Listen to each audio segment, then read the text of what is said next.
오늘 말씀 전하겠습니다. 사실은 오늘 말씀 준비할 때 고민을 많이 했습니다. 참 부끄럽게도 고민했습니다. 왜냐하면 다른 고민이 아니고요, 내용을 훑어보니까 교회 내에서 판단하거나 비판하지 말란 얘기인데, 또 사랑으로 대하라는 이야기인데, 제 속에 그런 마음이 들더라고요. 아니, 이거 비판하지 말라는 건 당연한 거 아니야? 여러분 그렇게 생각하시는 분들도 계시죠? 이런 건 뭐 안 말해줘도 당연히 비판하면 안 좋은 거 아니야? 이런 걸로 설교 시간을 가득 채우나? 사람들이 잔소리라고 느껴지지 않을까? 더더욱이 본문을 보니까 다음 주까지 이어지더라고요. 참 부담된다.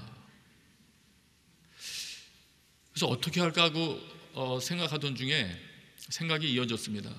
선교, 하나님의 나라, 구원 등등의 주제에 대해서는 힘주어서 강조해서 마땅하다고 생각하면서, 이 서로 비판하는 문제, 이런 문제에 대해서는 저부터 상당히 소홀히 하고 있었구나 하는 생각을 가지게 되었습니다. 가벼운 문제라고 생각했으니까 아니 이런 걸로 설교 시간을 채워? 이런 생각을 제가 했겠죠. 그리고 또 하나 회개할 것이 있습니다. 회개가 뭐냐면요, 오늘 판단하거나 비판하지 말라는 설교를 앞두고 예배 전에 판단하고 비판하다 올라왔습니다. 1부 때 그랬어요. 1부 때. 그것도 오늘 주일 설교 시작하기 전에 한참 동안 여러 명의 이름을 왔다 갔다 하면서 비판하면서 이래도 될까 하는 생각이 살짝 스치긴 했지만 정말 성령님께서 기뻐하지 않으셨던 것 같아요. 그래서 일부 설교하는 내내 눈앞이 깜깜하더라고요. 그래서 일부에 참석하신 분들께는 참 죄송하다는 말씀 전하고요.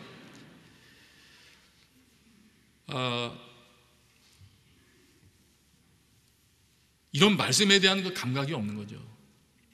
소홀히 여기면 안 된다고 말하면서도 소홀히 여긴 거죠. 심지어는 그 설교를 하는 직전에 이 말이 안 되죠. 그래서 깨달았어요. 그 대신 감사한 거는 내가 어떤 존재인가 다시 한번 깨닫고, 일단 설교 시간에 느낀 건 그것이었습니다. 성령님께서 안 도우시는구나. 이렇게 하면 하나님의 일이 망가지는구나. 나도 쓰임받지 못할 수 있겠구나. 이것도 저에게는 귀중한 깨달음이었어요. 어쨌든 서로 비판하는 문제와 같은 이런 문제에 대해서 우리가 소홀히 생각하고 있는 이 태도 자체가 문제입니다. 이런 것을 소홀히 여기는 이 태도는 틈이 됩니다. 어떤 틈이 됩니까? 사탄이 활동할 수 있는 틈이 됩니다.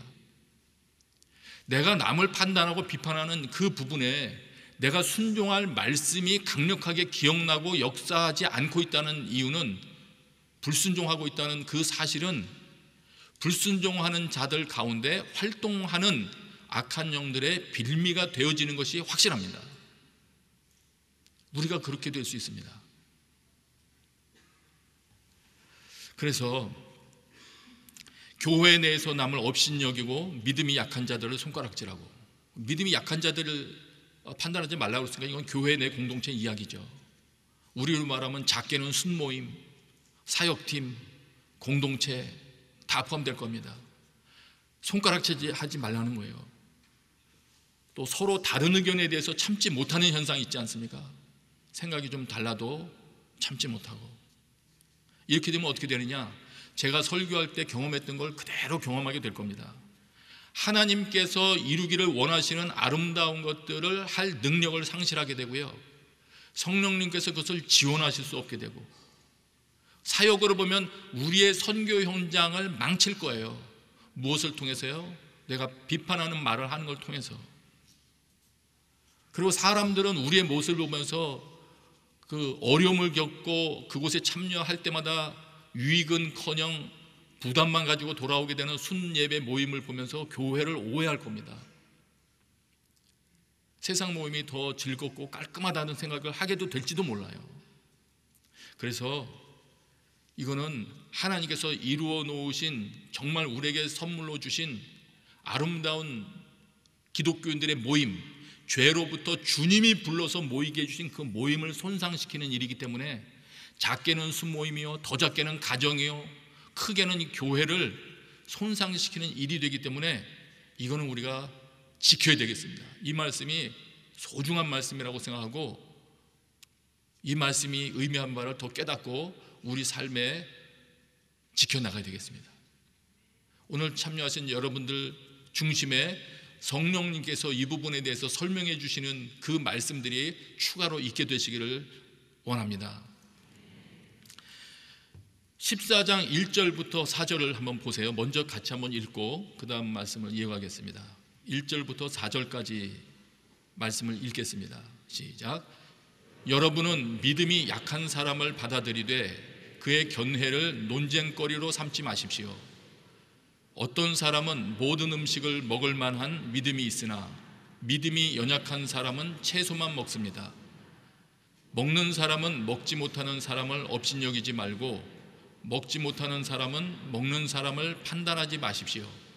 이는 하나님께서 그 사람을 받으셨기 때문입니다.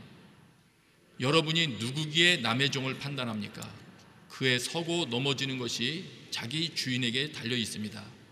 주께서 그를 세우실 수 있으니 그가 세움을 받을 것입니다. 아멘. 우선 이 말을 먼저 요약을 한번 해드리고 그리고 제가 한 절씩 설명하겠습니다. 이 말 요약하면 이런 겁니다. 우리는 우리 그리스도인들 모임 공동체에 들어오는 사람을 판단하지 말아야 된다. 왜냐하면 주님이 그 사람을 환영하셨기 때문이다.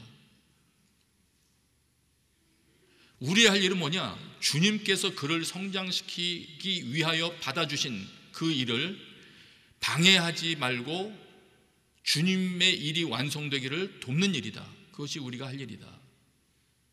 이런 내용입니다. 이 말이 무슨 말인지를 이제 성경을 통해서 조금씩 더 설명드리겠습니다. 1절을 보세요. 1절 제가 읽으면서 설명합니다. 여러분은 믿음이 약한 사람을 받아들이되, 신앙생활에서 연약한 사람들이 있거든요. 초신자든지 아니면 성경 말씀 아직 깨닫고 있는 그 개념들이 온전하지 못하든지, 그러면 적용이 연약해질 수밖에 없죠. 그러다 보니까 그가 가지고 있는 견해에 의심이 있을 수도 있고 부족한 것들이 있을 수도 있는 겁니다. 믿음 생활에 여러 가지 일들을 바라볼 때 걸림돌들도 많이 가지고 계신 분들이시죠. 근데 이런 사람들을 받아들이라고 말씀을 하십니다. 받아들여라. 이 받아들이라는 게 무슨 말이냐, 이걸 알기 위해서 잠시 3절 마지막 부분을 한번 보겠습니다. 3절 14장 3절 마지막 부분에 보면 판단하지 말라고 말씀하시다가 그 이유를 이렇게 설명하세요. 이는 하나님께서 그 사람을 받으셨기 때문입니다. 근데 여기 받았다는 이야기가요, 단순히 뭐 이렇게 물건 받다 이런 개념이 아니고요, 환영했다는 이야기입니다. 환영했다. 그를 환영하듯이 따뜻하게 맞이해 주신 거예요. 그래서 이미 우리 공동체에 들어와 있는 사람들이 어떤 사람들이냐, 하나님께서 우리를 받아주셨듯이, 우리가 어떤 상태에 있을 때 받아주셨습니까? 여러분이 지금 과거를 돌이켜 보실 때 신앙이 온전하시고 성품이 완전할 때 주님이 여러분을 받아주셨습니까? 그렇게 이해하고 계신 분들도 계실지 모르지만, 많은 경우에 변화된 지금 성품을 가지고 계신 분들이라면, 내가 그때 그렇게 화 잘 내는 성품을 가지고 있었는데도 주님이 나를 받아주셨구나. 주님뿐만이 아니죠, 그 순장님도 나를 받아주셨구나. 10년 전에 그분, 내가 그 상황이었으면 나를 안 받았을 텐데. 어쨌든 받아들여주셨다는 거예요. 주님이 받아들여주셨으니, 받아들이라는 거, 하나님께서 받아주셨기 때문에 우리도 받아들이라는 거예요. 근데 받아들이되 어떻게 하라고 하시느냐, 다시 1절을 보세요. 여러분은 믿음이 약한 사람을 받아들이되 그의 견해를 논쟁거리로 삼지 마십시오. 이건 두 가지 의미가 있는 것 같아요. 일단은 받아들이되 판단하지 않기로, 비판하지 않기로 생각하고 받아들이고, 왜냐하면 연약한 사람들이기 때문에 들어오면 반드시 어려움이 생길 겁니다. 반드시 어려움이 생길 거예요. 그리고는 이렇게 말씀하세요. 그의 견해를 논쟁거리로 삼지 말래요. 이건 오늘 아침에 하나님이 저에게 가르쳐 주신 것이라고 생각해요. 왜냐하면 피차 비판하는 말을 제 입에서 쏟아내기 시작하니까, 동조하며 같이 말하기 시작하니까 그 말 자체에 파괴력이 있어서 하나님의 일을 파괴하는 거예요. 맞아요. 방해하는 거예요. 그래서 종종 설교자요, 기도 인도자요, 또 가끔은 찬양 인도자들이 인도할 때도 보면 이런 것들을 우리가 경험하죠. 불필요한 말을 했을 때 길을 잃어버리는, 그의 견해를 논쟁 자료로 삼아서 불필요한 말을 순에서 쏟아내기 시작할 때 그 순을 통해서 하나님께서 일하기를 원하셨던 일들이 망가지는 일이 발생하는 겁니다. 주의 깊게 살펴보시면 여러분 체험하실 수 있을 거예요. 과거에 제가 고등부 때 유명한 찬양 사역자를 한번 초빙을 했거든요. 근데 이분이 앞에서 정말 그 당시에 가장 유명한 분이었는데, 앞에 서시더니 그 고등학생들의 그 정말 무례한 태도들, 삐딱하게 앉아있고 앞에 주목하지도 않고 있고, 이런 모습을 보더니 화가 나셨나 봐요. 찬양 인도하기 시작하기 전에 이분이 막 화를 내시더라고요. 그날 집회가 어땠느냐 하면은, 집회를 말씀드리진 않고 끝나고 그분하고 악수할 때의 느낌만 말씀드리면 그분의 손이 다 젖어 있더라고요. 집회 인도가 안 되는 거예요. 성령 사역을 하시던 분이 집회 인도가 안 되는 거예요. 종류는 다르지만 순을 통해서도 이루기를 원하셨던 하나님의 일조차도 깨어버릴 수 있는 것이 이 비판하는 말이 되는 겁니다.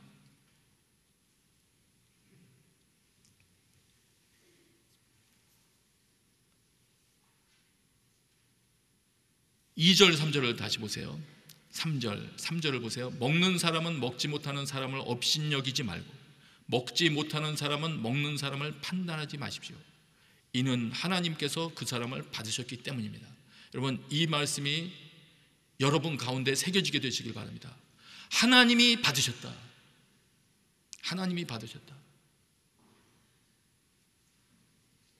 4절도 보시고 조금 추가 설명드릴게요. 4절 보세요.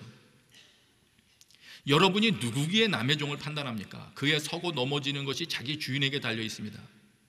주께서 그를 세우실 수 있으니 그가 세움을 받을 것입니다.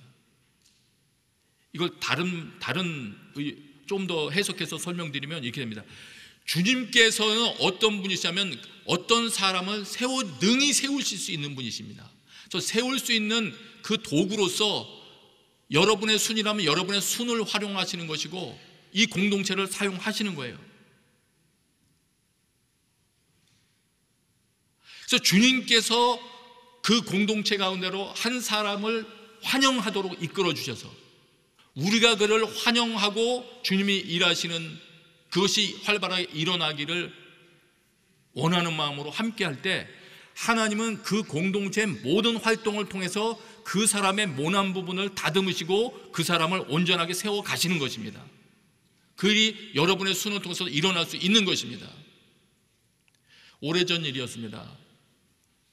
저희 공동체에, 지금 여기를 말하는 게 아니에요, 그 목회자 그룹에 한 분을 받아들이게 됐어요. 그래서 기도했어요. 하나님께, 하나님, 이분을 받아야 하겠습니까? 말아야 되겠습니까? 하나님께서 받으라는 마음을 주셔서 받았습니다. 받을 때 이런 생각했어요. 야, 드디어 이 공동체에 기여할 분이 오시는구나. 이 공동체에 뭔가 하나님의 일을 시작하실 모양이구나. 하나님께서 받으라고 하신다. 근데 놀라운 것은요, 그분 때문에 어려움이 임하기 시작했어요. 제가 좀 과장한 표현을 한다면, 좀 하나님께서 다시 이게 뭡니까? 이런 식으로 여쭈듯이 그런 태도를 가지고 있을 때 우리를 다시 깨닫게 해주세요. 하나님께서 우리를 잘되게 하시려고 그분을 부르신 게 아니고요, 그분을 위해서 우리를 사용하셨더라고요. 하나님은 그렇게 하시는 분이세요. 여러분의 순에 어떤 분을 보내셨을 때 여러분의 순만을 생각하지를 마세요. 그분을 위하여 주님께서 이동시킬 수 있으십니다. 그럴 때는요, 여러분의 순을 하나님께서 인정해 주셨다고도 볼 수 있는 거예요. 그래도 우리를 인정해 주셨구나, 능히 감당하여 성령께서 그 가운데 하시고자 하신 일의 통로가 된다면 이 사람이 한 해가 지나고 두 해가 지나면 하나님께서 목표하셨던 그 수준에 도달할 수 있는 사람이 되겠구나. 그 일에 쓰임받았다면 얼마나 기쁘시겠습니까? 우리를 죄로부터 불러서 예수 그리스도와 연합하게 하신 하나님, 그분께서는 오늘 우리 모임을 통해서 또한 또 다른 영혼을 살리고 싶어 하신다는 그 마음을 오늘 우리가 깨닫게 되고 또 소유할 수 있게 되시기를 원합니다.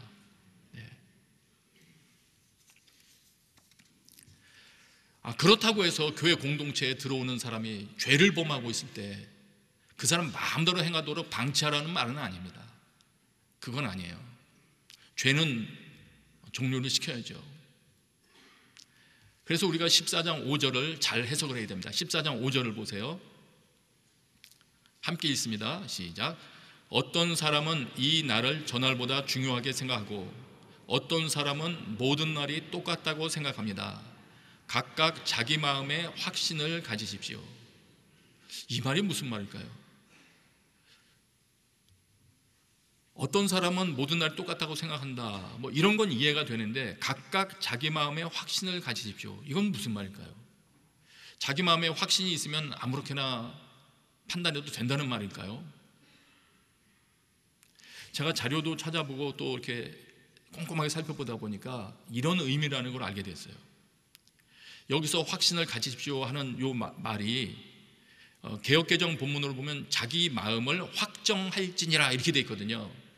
의미상으로는 이게 더 많이 와닿는 거예요. 자기 마음을 확정할지니라.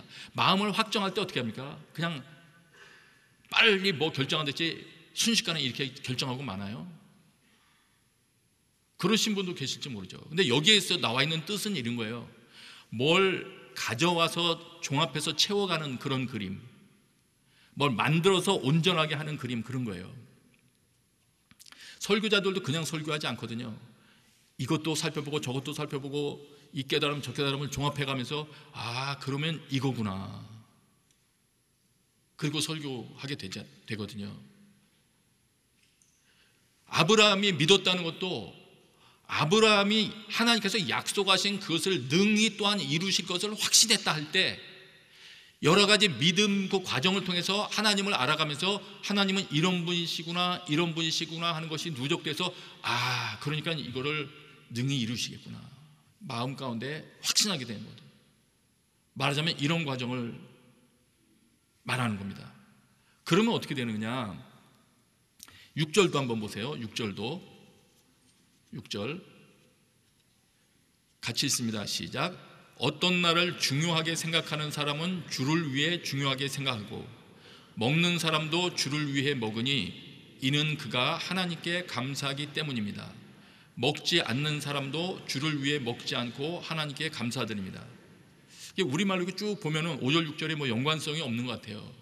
그러나 이 문맥을 잘 생각해보고 의미가 앞뒤에 연결되어 있다는 걸 생각하면서 참고하면 이런 겁니다.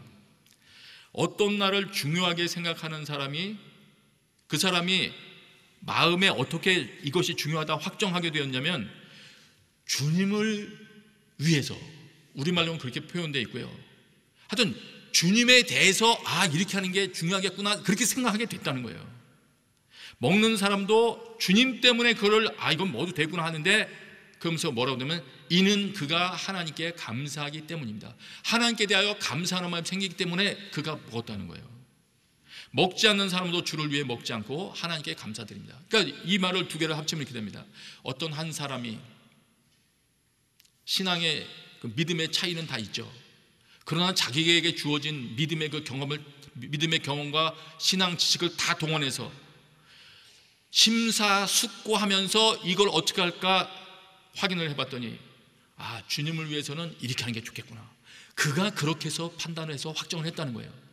물론 믿음이 장성한 자가 보기에는 그 확정이 잘못되었을 수도 있어요. 그러나 그가 주님 때문에 내린 결정이라면 일단 받아주고 인내해주고 기다리라는 말씀이에요. 이거를 중요시 생각해야 돼요. 그 사람이 믿음 때문에, 주님 때문에 내린 결정이라면, 왜냐하면 주님께서 개입하실 거니까, 주님이 그를 다루어 주실 거니까 그것을 우리가 기다리는 겁니다. 그런 결정은 인정할 수 있다. 이런 내용이 됩니다. 5절 6절에.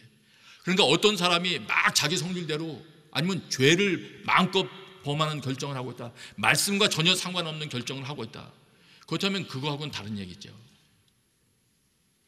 한편으로는 이런 생각도 들더라고요.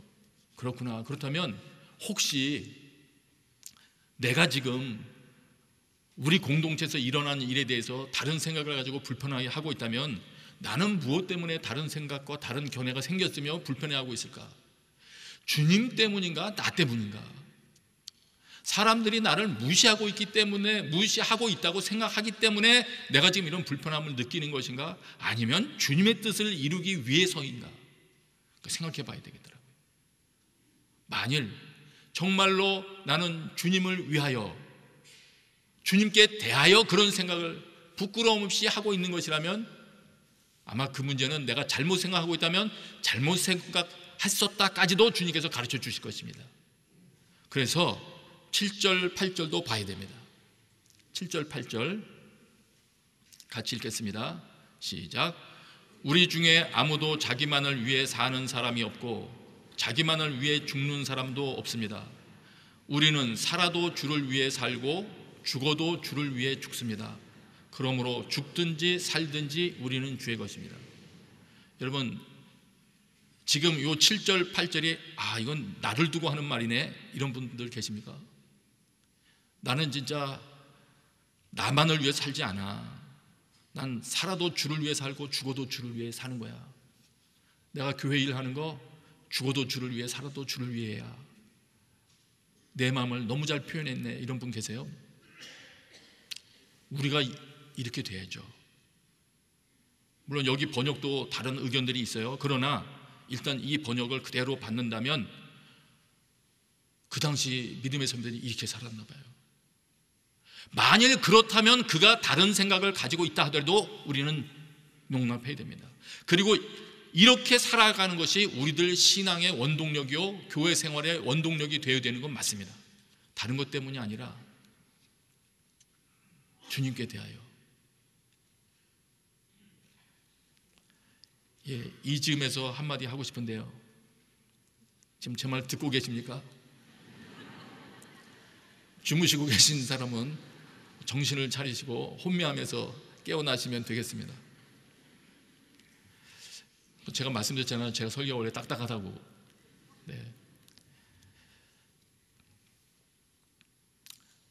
잊어버렸어요. 9절 보시면, 9절, 이를 위해 그리스도께서 죽었다가 다시 살아나셨으니 이는 죽은 사람과 산 사람의 주가 되시기 위함이었습니다. 이런 삶을 위하여 주님께서 우리를 죽으셨다. 우리 세례 받을 때 여러분 공부하셨던 기억이 나실 거예요. 그리스도와 연합해 세례를 받다, 우리가. 근데 그 목적이 뭐냐?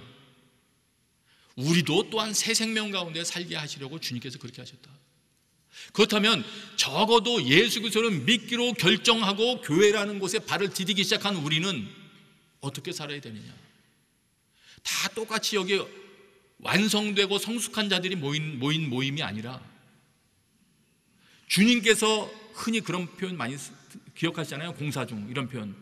주님께서 그를 세워가시려고 불러주셔서 이 공동체를 통하여 더 키워가시려고 부른 자들의 모임이니까, 여기는 어린 자도 있을 것이고 성숙한 자도 있을 것이니까, 그렇다는 것을 안 우리는 여기서 내 주장하며 살아가는 것이 아니라 틀린 의견도 지켜보고 바라보면서 하나님, 저 사람도 또한 주님께서 그토록 원하셨던 새 생명 가운데 살아가는 사람이 될 수 있도록 이 공동체에서 훈련되게 해주십시오. 이걸 기도함이 마땅한 것 같습니다.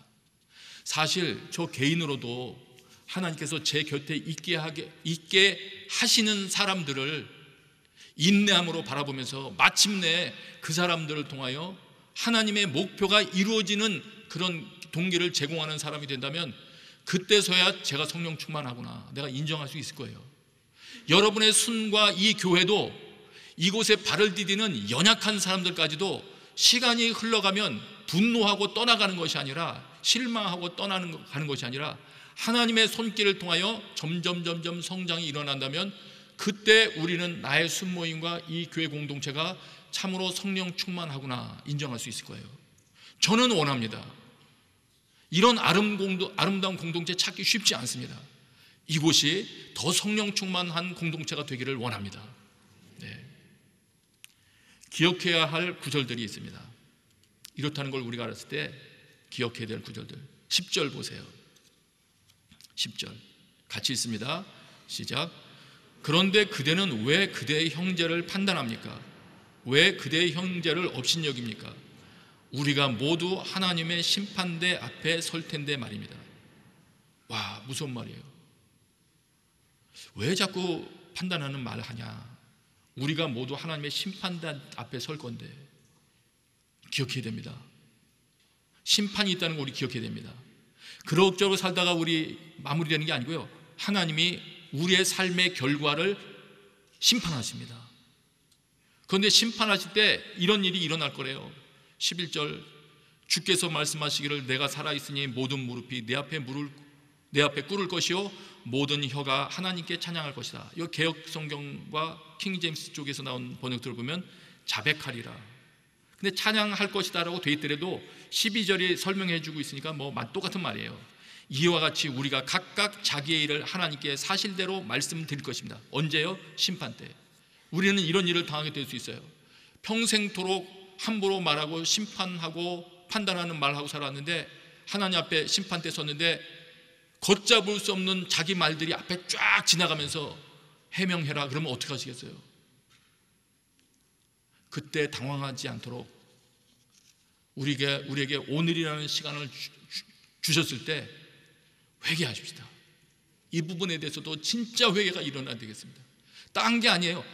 아니, 예수님께서 그 사람을 받아주시고 그 사람을 살리기 위하여 십자가에서 죽으시고 하나님께서 환영해 주셨는데, 그래서 지금 하나님께서 그 사람을 살리기 위해서 작업 중이신데 내가 함부로 말해서 그 작업을 깨뜨린다. 말이 됩니까? 이게 정신 차려야 될 일이죠. 하나님 선교를 말하면서 하나님의 나라를 말하면서 하나님이 지금 일하시고 계신 그 일을 제가 깨뜨려 버리다니요. 한두 마디의 말로 성령께서 지금 일하시고자 하는 것을 제가 손상시켜 버리다니요. 이거 말도 안 되는 거죠.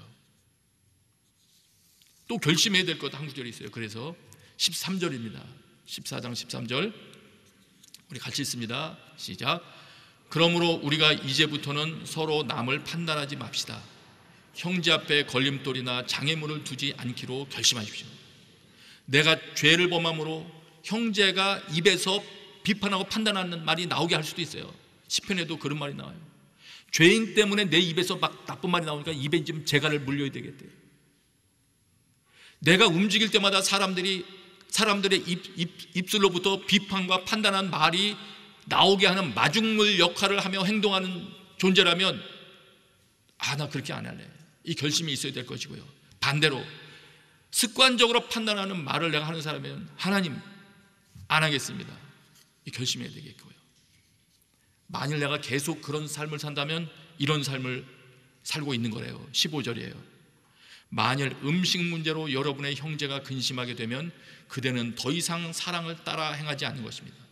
우리 지난주 본문을 생각한다면 더 이상 하나님께서 우리에게 가르침과 계명을 주시고 그 살아가는 목표로 주신 사랑, 그거를 우리가 행하지 않고 있는 것이기 때문에 사랑을 따라 행하지 않는다는 것은 하나님이 나를 위하여 주신 그 말씀의 목표를 향하여 나가고 있지 않은 거예요. 지금 내 삶은 길을 이탈했을 수도 있어요.